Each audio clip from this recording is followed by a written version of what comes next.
Hello everybody, my name is Strong K. Thanks for clicking this video and welcome to another episode of How Does That Play Out? Today with Reus, which is a god game made by Abbey Games, who have previously released only one game, which was in Ludum Dare entry called Tiny Tanic, which is basically like a, like a very, like Ludum Dare games are, like a very short game or simple game about you surviving the sinking of a ship called Tiny Tanic by various means getting rid of other passengers. So, not only is this Abbey Games' first commercial release, but it's, so to speak, like quote unquote, also their first real game if you do not really count the Ludum Dare entry, which some people may not. But be that as it may, Reus is actually pretty impressive. Even giving that or especially giving that this is the first game that Abbey Games released.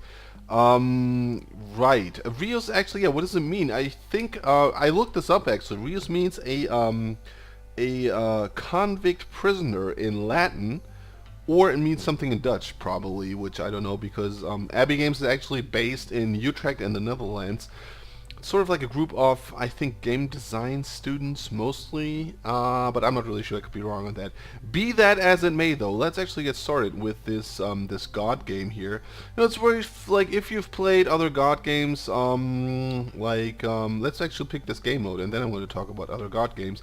Because basically you can play, the beginning's the tutorial basically. The era is sort of the normal gameplay, and then you have the free play mode where you can play as long as you want to without unlocking any achievements though. And I'm going to talk about achievements actually right now. So let's pick the era game mode and set our time limit to 30 minutes because the other ones are still locked.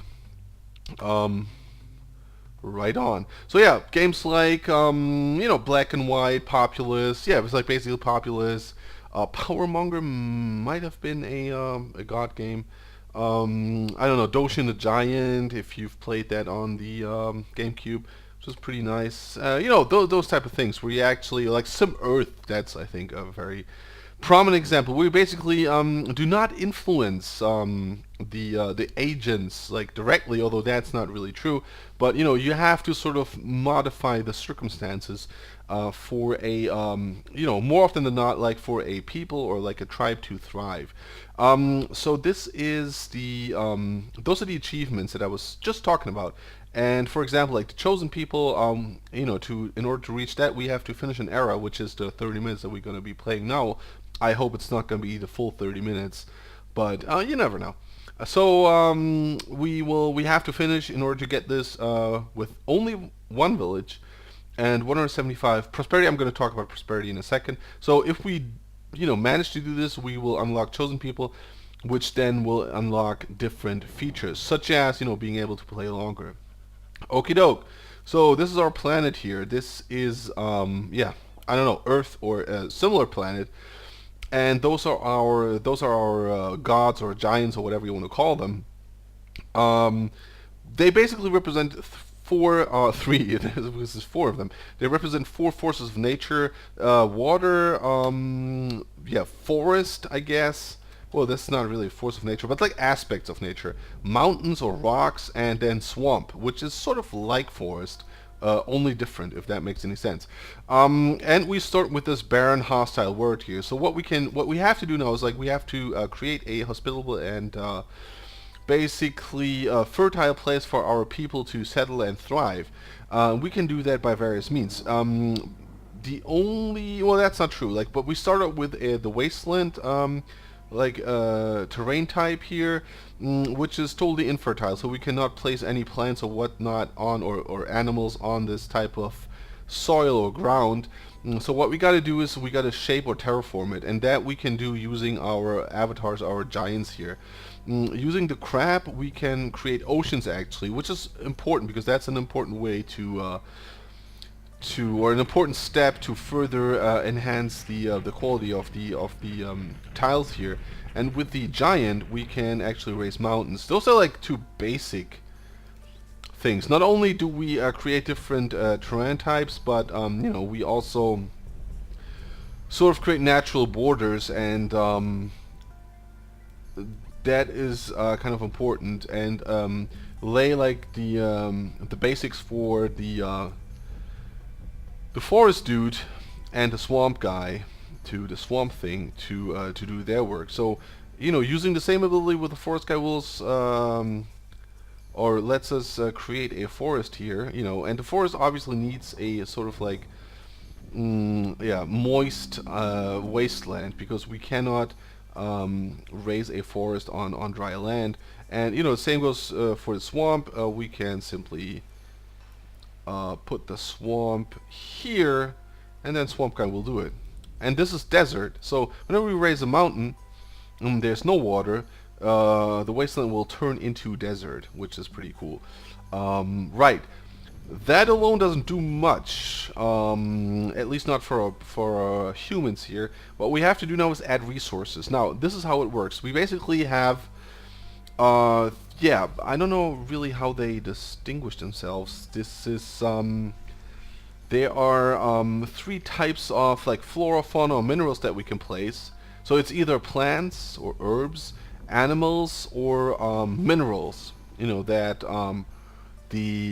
the humans can harvest, and depending on where you place it, they form.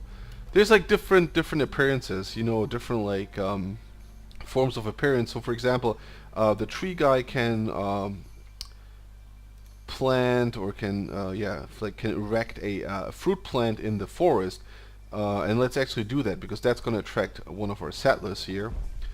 If we did the same, so this is a blueberry bush. If we did the same in the desert, that would be a totally different outcome. Same goes for the swamp. So if we planted a fruit plant in the swamp, that means that there's going to be like a different fruit with different abilities. So yeah, one village has been founded. Yay. Dark Dam has settled. Well, that's a cool name for a village, I guess. And Dark Dam has, or currently uses 1 out of 5 food that we provide. Okay, now we're getting ahead of ourselves. I'm going to pause the game, which you can do at any point. So, we got basically 3 types of resources here. Food, which is represented by this apple sort of thing here. I think it is an apple. Then wealth. Wealth is, I think, gold nuggets. And then those beakers here are tech, or I think it's called tech, or science, basically. Those are our resources, and they together mark our prosperity. So we currently have 2 food in use, no wealth and no tech or technology, meaning that our overall prosperity is 2, right? So the overall prosperity of the whole planet is indicated here, because we just have 1 village right now, means that we have an overall prosperity of 2. In addition to that, like the more the villages grow, or when the villages grow, they will, or the people will start to build projects, like a shrine, for example. Now, this is kind of important because of what the outcome is of those projects. But let me first start by explaining what those projects require. They do require certain resources, obviously. So this one, the shrine, requires 15 wealth and 15 food. We currently got 2 food and 0 wealth. So what we're going to do, add some wealth. Exactly. And this we can do by either, I don't know, minerals, or let's actually use exotic animals because they generate wealth. But I'm not really sure where to do this, because this is sort of, now comes the intricate part of the game. We only have so many tiles left. Those watchtowers, or those boys here, they demark the borders of our community, of the village here. So we are only able to place something here and in this water tile. So what I'm going to do now is I'm going to place, because you cannot place plants on water, there's no such thing as seaweed or whatever.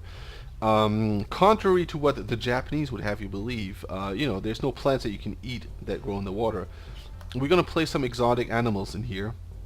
And I wonder what, this is going to be, or what this is going to turn out into. Yeah. And then here, I will use this guy again and place another fruit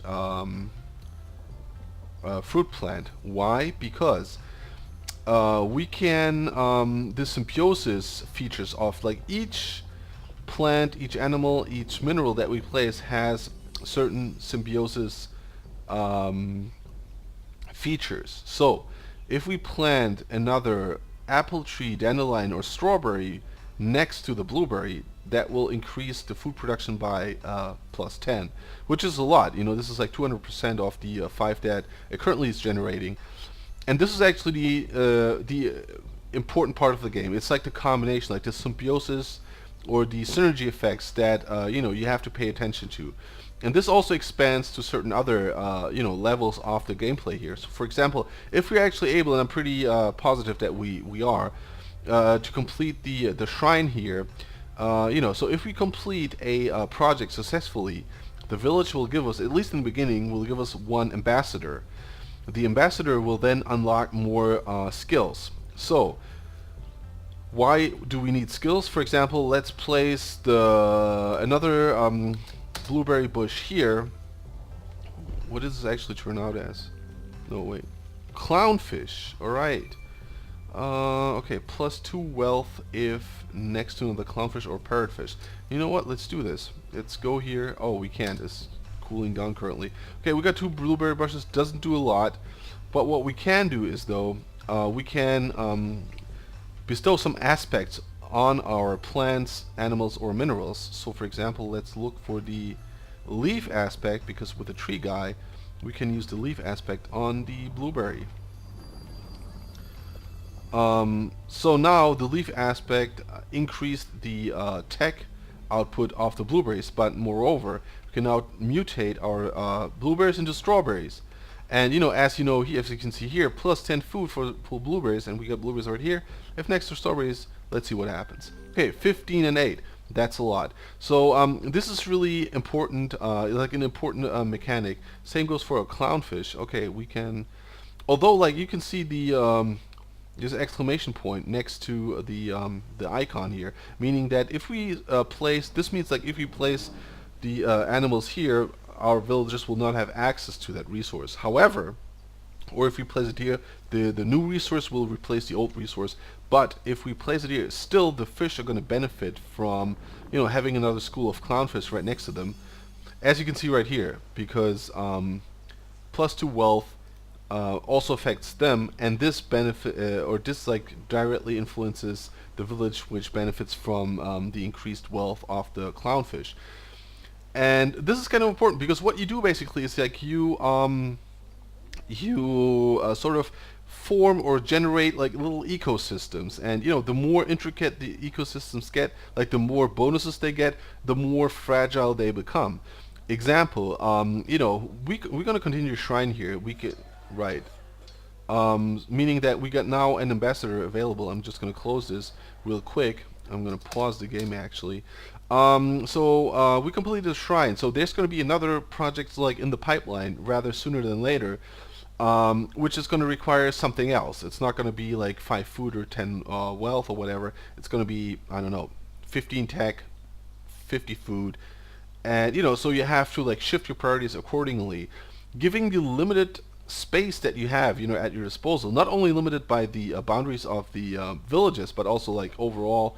Like the world is not that big. Look at that. Like we have swamp, forest, and 2 deserts, 1 mountain, and that's like 2/3 of the whole map. So you know, that's not a lot really. That is not a lot at all.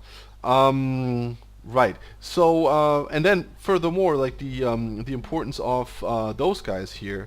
You know, is like it's basically the same game mechanic. You know, you got to choose wisely. You got to allot your resources. You know, be it space or be it you know, the ambassadors. Carefully, because by placing them on the shoulders of the giants, and this is what we can do with them, we unlock further abilities. For example, if we put this on the forest ambassador, on the forest giant, then we will have the reaction aspect, which will increase the tech level of certain minerals, or of all minerals basically. So you have to decide, like, where do you want to go? Do you plan on, like, if you would you know, go for like a village in the desert, that might be something, you know, that is interesting to you, or in a swamp, because swamps are tech heavy environments, and so on and so forth. So this is really important. Let's actually try this out. So if we put this on, if like the crab, the water giant picks him up, he's gonna get the crystal aspect, which will add wealth to minerals. This is not unimportant. This might actually work. Then we got the stone guy, and he will get the exotic aspect. That's gonna increase the wealth in animals, and the swamp thing will get we already had that. Wait, what will he get? Fruit as oh, this is nothing to sneeze at really, because we can make apple trees with that. Also quite important. Adaption. Blueberry, strawberry, plus 5 awe if next to dandelion or strawberry. Okay, so we could technically, you know what we're gonna do here? Here's what we're gonna do. We're gonna plant another strawberry bush here. Then turn this into a blueberry, and then turn this into a strawberry bush, because we're still going to retain the plus 15, like so. Just shifted this, and now this creates 5 awe. Awe is pretty important, and that's true for both of them, because villages will grow greedy once they like the more resources they have at their disposal that they do not require, the greedier they will get. And if like they get too greedy, they will start attacking other villages, which is shit, because then we have to intervene and kill our villagers, in order to prevent them from killing or conquering and destroying the other villages. And we can sort of alleviate the effects of greed by either having resources that produce awe. So each awe point is going to negate one of the greed points here, or we can expose our villages to danger. So the more dangerous their environments are, and we can do this by placing like harmful animals here, like snakes, stuff like that, the less greedy they'll get. On the other hand, though, like the more dangerous their environment is, and this may turn, the more they are in danger, and actually the village may collapse, or or the population may be extinguished due to the fact that there's dangerous animals around. So you gotta be careful. It's like really requires a lot of careful balancing here. Okay, what should we do here? Pick up this guy, the ambassador. Should we get the fruit aspect? Well, I think we're cool because we are producing a lot of food right now. We can actually produce more if we wanted to. We should actually do that rather. Right. Let's. I know we got the clownfish here and everything. Should we go for? Let's go for the swamp. Let's go for the swamp because that seems somewhat promising here. And actually, let's also plant some. Oh, we can't. Well, let's have him walk over here. So that's going to take some time, anyways. Let's actually plant some herbs here. Because let's plant them here. Let's see what happens. I don't know why there was a. I don't know. No, he would be able to plant some food. Yeah, let's see, because we got one more settler. So here, like this indicates that there's like one settler available, and this is like the indicator. Like if this bar is filled, the indicator bar, then that means that there's a settler in the pipeline. Okay, 7 tech. That's a lot actually. Peppermint. Oh, who'd have thunk? So yeah, you see this guy? There he is. There's a settler. Nice. Treeport settled. Good job, Treeport. Okay, let's do this. So, peppermint. No, that's Treeport. I want peppermint. Plus 7 tech for each mineral next to it. Aha. Okay. So, let's, why shouldn't we do that, right? And since they're tech intensive, let's place one. Yeah, thanks, asshole. Let's place that right here because, seriously. Nevertheless, let's place some food here. So our village may grow. Let's see how this turns out. So if we plant fruit plants here, it's going to be elderberry, okay. Zucchini plus 7 food if next to an animal nest. Tomato, pineapple. So let's play some animals here, right? Shall we? Because that's also going to be pretty chulio. So the question is, exotic animals or domestic animals? Food or wealth? How should we do this? How should... Let's, because this guy... Is he? No. Yeah, let's keep it safe here. No, let's actually not keep it safe. Let's, dude, walk somewhere else. Let's see what happens if we place some exotic animals here. Because they are... No! What? Oh, exotic animals. Right on. So, rubble. So what did he do? Advanced minerals? That's it? Nothing happened here? Oh, yeah, because this is still wasteland, right? Oh, yeah, that is true. That is very true. Okay, what do we got here? Poison dart frogs. Yeah, those are nice fellas. Antitoxin, +2 wealth and +1 animal range if next to elderberry. Oh, this is, yeah, +2 wealth. So, they generate 3 wealth instead of 1. Is that true? Right. So if we had the lesser herd or lesser hunt aspect, we could turn those guys into otters. Yeah, symbiosis. I just explained that. Or predator into iguanas. So yeah, this is basically how the game works. In a nutshell, this is actually another or like one prime example of easy to learn, easy to understand, difficult to master. Oh, this is like an abandoned. This is actually pretty cool. I wasn't really aware of that. Let's use this guy to make some swamp here, and then use this guy, the crab, to I don't know, generate the necessary ocean. I hope something's gonna happen here. I think this is gonna turn into desert, if I'm not mistaken.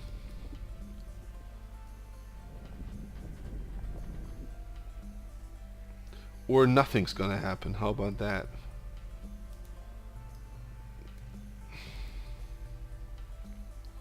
Okay, so if we plant the ocean here, that means that this is like the end of the... Well, it was worth a try. So let's have the crab make an ocean, and the swamp guy make his or her swamp. Yeah, so that's Reus in a nutshell, really. And you know, so the more features you unlock, the more or the more achievements you unlock, the more features you will get, which is also important because you know, it's not just simply playing and then, you know, once you got the gist of it, then you're gonna be like, hey, okay, you know, now I have like the perfect way, like the winning way to get the... Oh yeah, it worked. Like, you know, you develop like a winning strategy that's gonna be like a game breaker for you, because that's simply gonna be the way. Oh, okay, so this turned into forest because desert plus water turns to forest. Okay, I get it. Nice. So yeah, and that, you know, we come full circle, like literally. Um, right. Because you got those challenges, you know, so you got to adapt your strategy accordingly. You know, there are different goals that you have to achieve.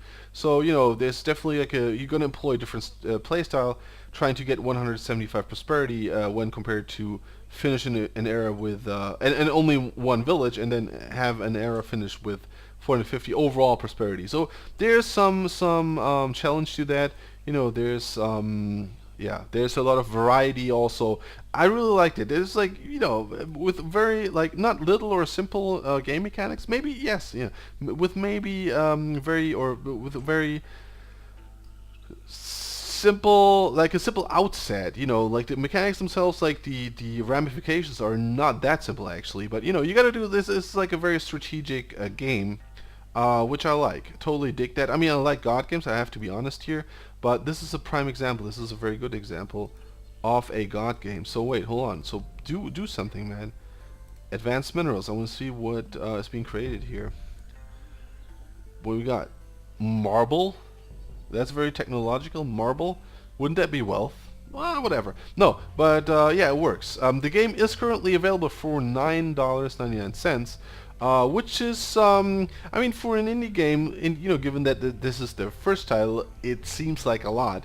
but it's worth it. I would definitely say this game is worth it. I think you can, like, there's a lot of value. You know, you get a lot of value for your $10. There's a lot of time to be invested in this. I can already see that, you know, just by I have played, I think, like 4 or 5 hours, maybe longer, 6 hours. You know, I've put into this game so far, but still, you know, you grasp this. Oh, the temple challenge has started. So what we do need here: 70 food, 70 wealth. It's gonna be a challenge indeed. Alright, and also the challenges have like a time limit, you know, 15 minutes to complete the temple. It's not that much, not that much at all. But, you know, be that as it may. The Swamp Ambassador, coolio. So yeah, now we have to, you know, do the same game again, like the same dance here. Where to put him or her. Is that a she?